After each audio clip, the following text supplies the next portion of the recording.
Nós meditamos num livro da Bíblia, e eu falei que era um livro difícil de achar, né? E aí eu falei para os irmãos qual era o nome do livro, qual é o texto que nós lemos? Gênesis, né? Aí todo mundo falou assim, mas eu achei que era um outro livro, né? Um Ageu da vida, Malaquias, né? Então, se domingo passado nós falamos num livro muito difícil de achar, hoje nós vamos falar num outro livro mais difícil ainda de achar, né? Você talvez só vai encontrar ele, hoje sim, você vai usar o aplicativo aí para você achar ele, né? Na minha página fica na 2505, tá? Nós vamos ler Apocalipse, e aí esse também é difícil de achar, mas dá para chegar nele, vai indo, vai abrindo, chega lá no finalzinho, você vai lá para os últimos capítulos do texto sagrado, está lá naquelas páginas lá, né? Beleza.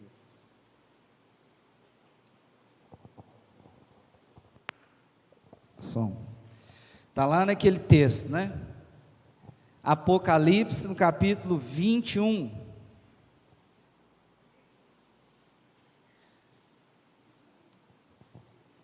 Os primeiros versículos do capítulo 21. No capítulo 20, nós temos ali um momento crucial do texto de Apocalipse, né? Nós temos ali a parte do milênio, a destruição final de Satanás, o julgamento dos mortos, mas o capítulo 21 está falando sobre o novo céu e a nova terra. A partir do versículo 1 diz assim a palavra do Senhor, queridos: então vi novo céu e nova terra, pois o primeiro céu e a primeira terra haviam passado, e o mar já não existia. Vi também a cidade santa, a nova Jerusalém, que descia dos céus, da parte de Deus, adornada como uma linda noiva para o seu esposo amado. E ouvi uma forte voz que procedia do trono e declarava: eis que o tabernáculo de Deus agora está entre os homens, com os quais ele habitará. Eles serão seu povo, e o próprio Deus viverá com eles, e será o seu Deus. Ele lhes enxugará dos olhos toda a lágrima, não haverá mais morte, nem pranto, nem lamento, nem dor, porquanto a antiga ordem está encerrada. E aquele que está sentado no trono afirmou: eis que faço novas todas as coisas. E acrescentou: escreve isso, pois essas palavras são verdadeiras e absolutamente dignas de confiança. E declarou-me ainda: tudo está realizado. Sou o Alfa e o Ômega, o princípio e o fim. A todos quantos tiverem sede, lhes darei de beber graciosamente da fonte da água da vida. O vencedor herdará todas estas bênçãos, e eu serei o seu Deus, e ele será o meu filho. Amém? Glória a Deus. Eu quero meditar com você nessa noite sobre o tempo de agora, lendo o texto de Apocalipse. O tempo oportuno que nós vivemos hoje. A palavra de Deus, irmãos, que nós acabamos de ler, nos afirma que chegará um momento da criação, onde o que nós conhecemos, o que nós experimentamos, o que nós já aprendemos, já ouvimos falar do passado, estamos vendo agora, o que nós sabemos das coisas, de tudo que a humanidade produziu, este tempo, esta realidade, ela se encerrará, e chegará um momento onde uma nova ordem estará estabelecida pela palavra de Deus. Haverá um tempo onde o que nós somos já não mais será desta forma.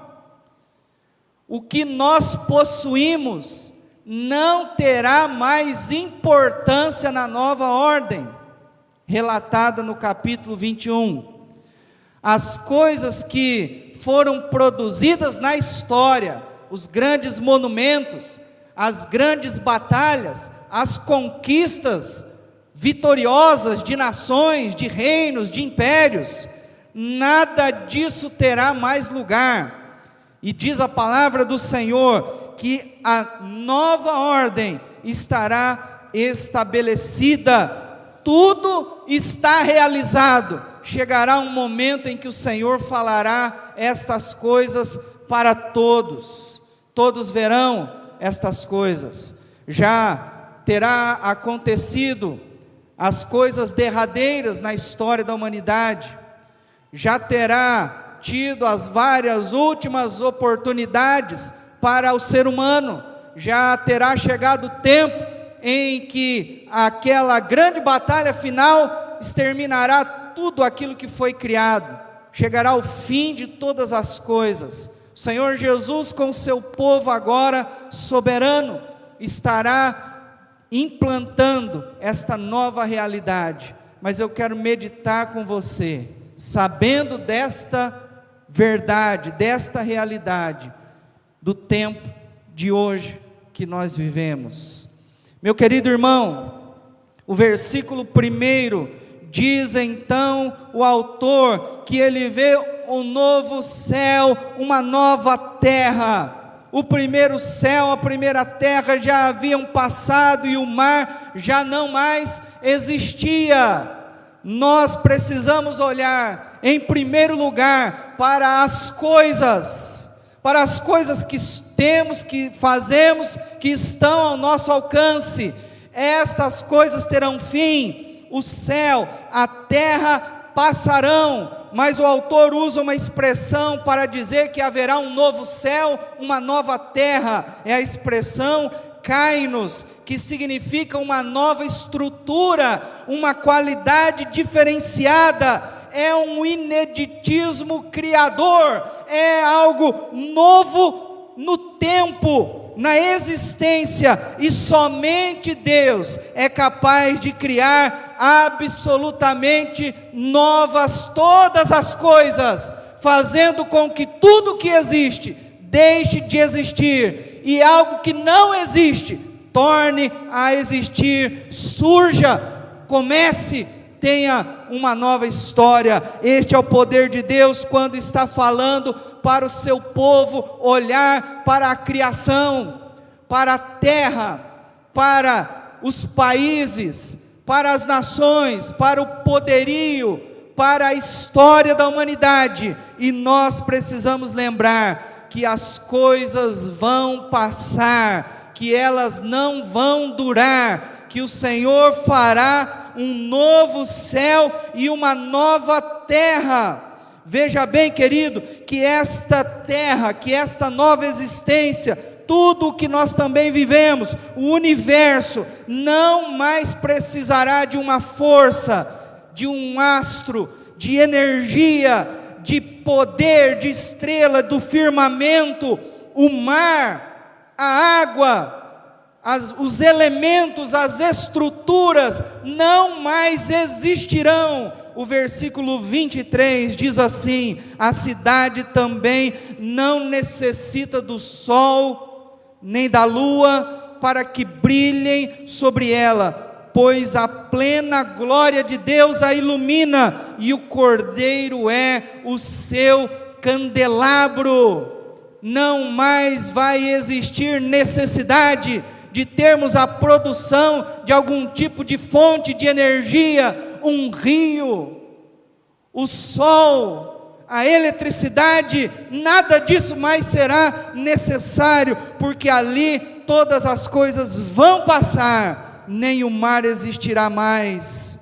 E assim, querido, o Senhor vai colocar uma nova estrutura de coisas, uma nova ordem, uma nova realidade. Nesta nova realidade, nós não teremos sombra alguma de maldade, não haverá coisas físicas a serem preciso para que a criatura de Deus subsista.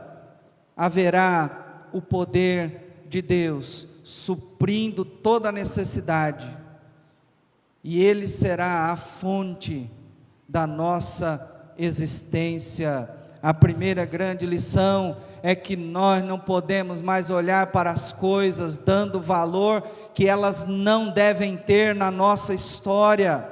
Se nós sabemos que haverá um tempo de adoração plena, um momento onde todo o corpo de Cristo estará diante dele, vivendo a glória de Deus, não mais dependendo das coisas da criação, então nós devemos lembrar que este céu, que este universo, que a terra, tudo que nela existe e que pertence ao Senhor, que eles não mais vão ser necessários.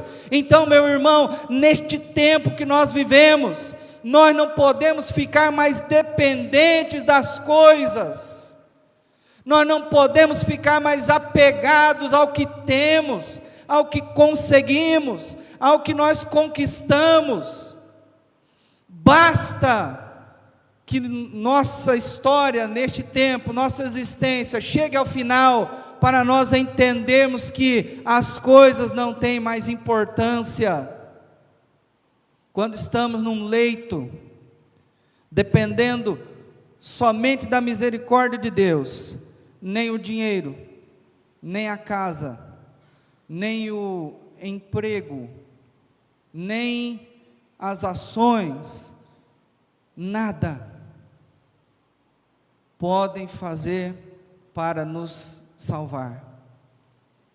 Somente a presença do Senhor é a nossa esperança. Nós não devemos perder tempo da nossa vida dependendo das coisas para viver. Mas há uma segunda lição, meu querido irmão, que quando nós olhamos para o momento da eternidade, para o novo céu e a nova terra, nós precisamos lembrar. A primeira é que as coisas vão passar e não devem ser importantes demais na nossa história de vida. Mas a segunda lição, o versículo 2 diz assim, que vi também a cidade santa.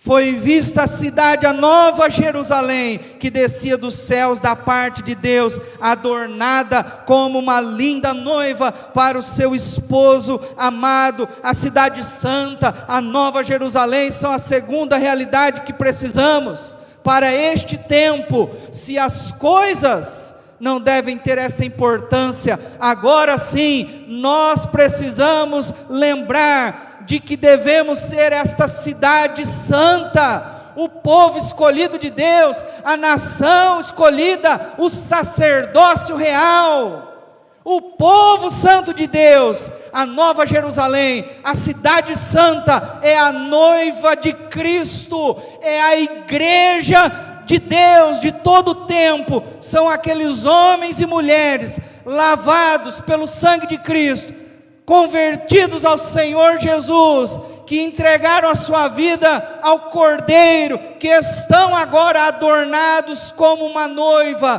para encontrar com o seu noivo.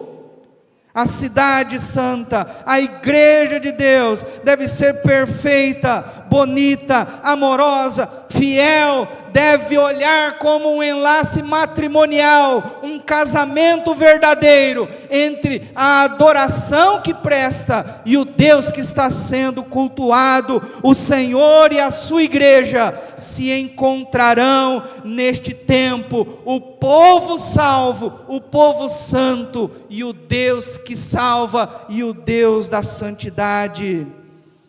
O amor de Deus está aqui, querido, personificado pela humanidade, em que as pessoas serão salvas para a glória e o amor e a adoração a Deus. A cidade santa está reunindo elementos tanto de Jerusalém, templo, quanto do jardim do Éden, que embora tivesse presenciado a separação deste homem com Deus, agora está completamente perdoada para adorar e glorificar o Senhor. Nós, imperfeitos e pecadores, querido, não mais dependendo agora da influência do pecado, completamente purificados, vamos viver eternamente para a glória de Deus, e lá não haverá o pecado, lá não haverá a dor, lá não haverá nada mais disso que nós experimentamos,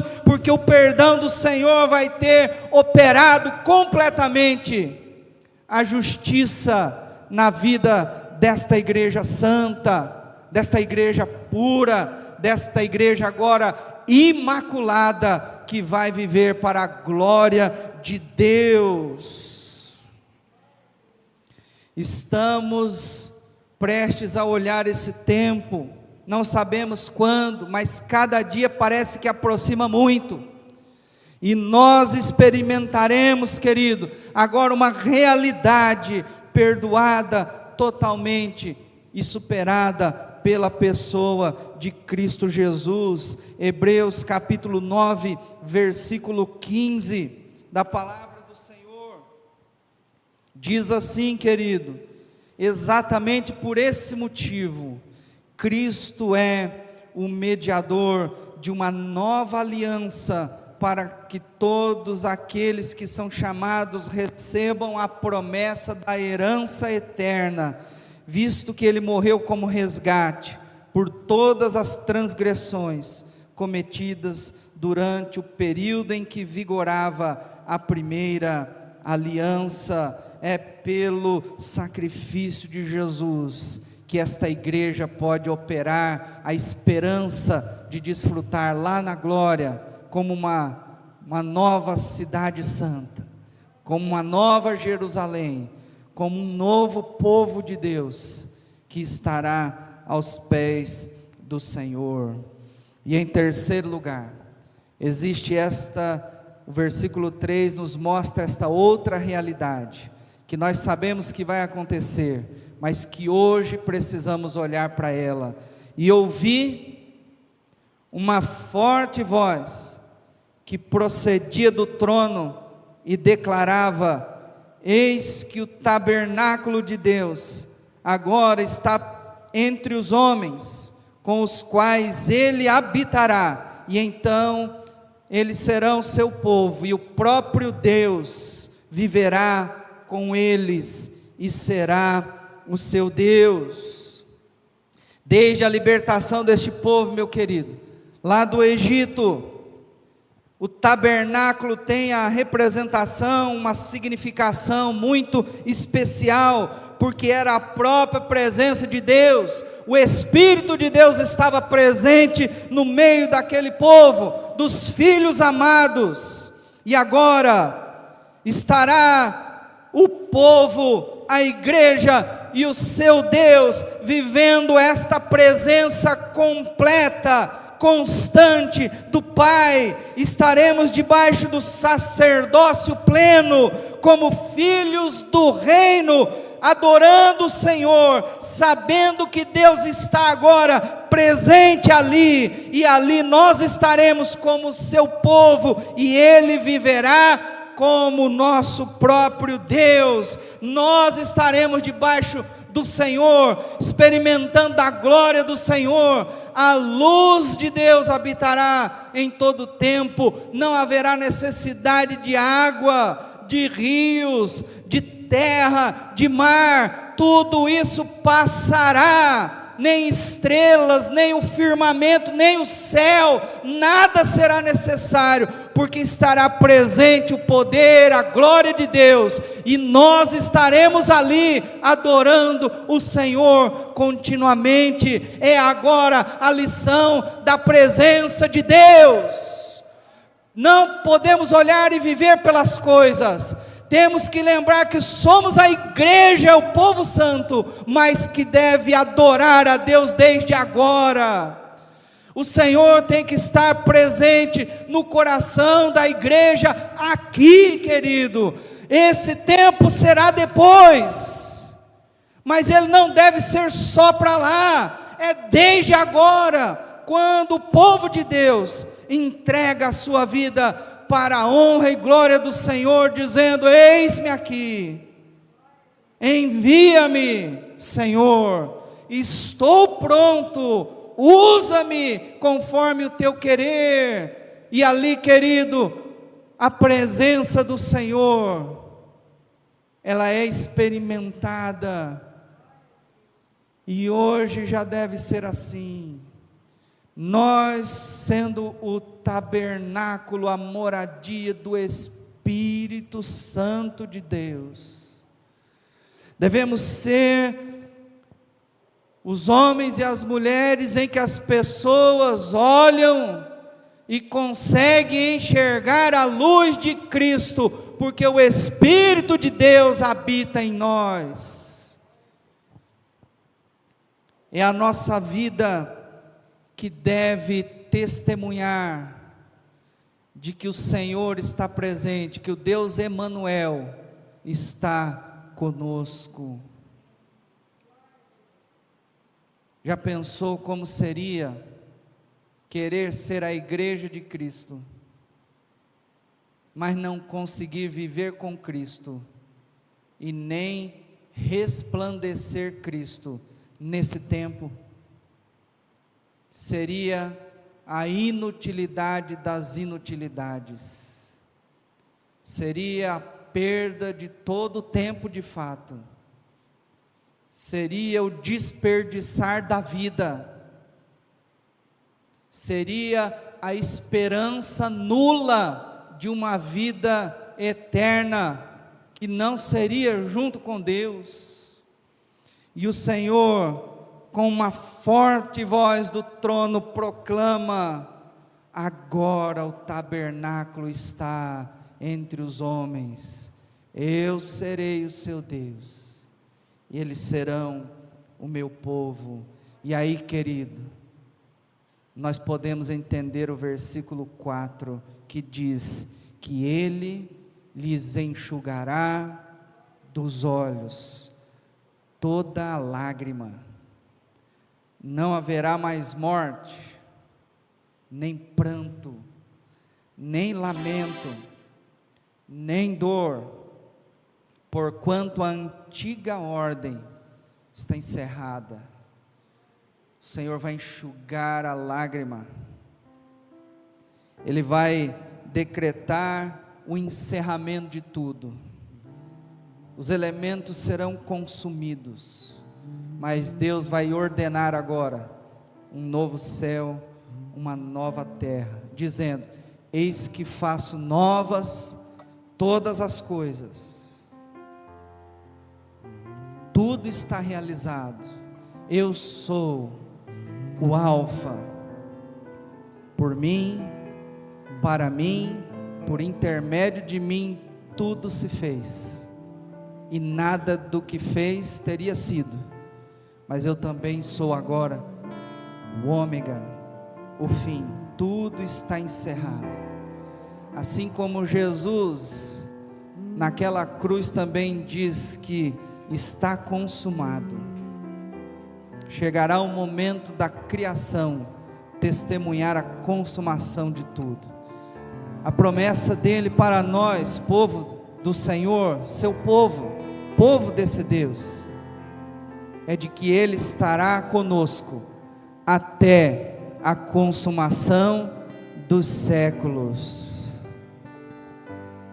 O vencedor, versículo 7, herdará todas essas bênçãos. Eu serei o seu Deus e ele será o meu filho.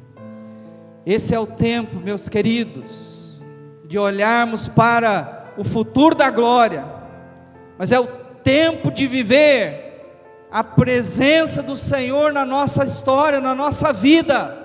É esse o tempo de olhar para as coisas que nos cercam e não viver por elas, viver para a glória de Deus. Esse é o tempo de entender de fato que somos a igreja salva, resgatada, transformada, regenerada pelo sangue de Cristo. Esse é o tempo de desfrutar e resplandecer o poder e a presença do Espírito Santo de Deus para o mundo, para os nossos, para todos aqueles que o Senhor permitir. É para isso que o Senhor nos chama, é para isso que Ele nos escolhe, sabendo de que um dia toda lágrima do nosso rosto será enxugada, não haverá mais pranto, não haverá mais dor, não haverá mais sofrimento nem morte, porque tudo passou, porque Ele agora estabelece novas todas as coisas, e Ele está nos chamando nessa noite para viver, de fato, um tempo de adoração. Nós vamos cantar um louvor, um cântico, e nós temos feito isso aqui na igreja, né? Enquanto nós cantamos este cântico, nós meditamos na mensagem, e nós nos apresentamos diante de Deus, para que a palavra de Deus seja verdadeira para nós, não seja só mais um tempo de orientação, de pregação, mas que a palavra de Deus seja presente de fato, e transforme a nossa vida.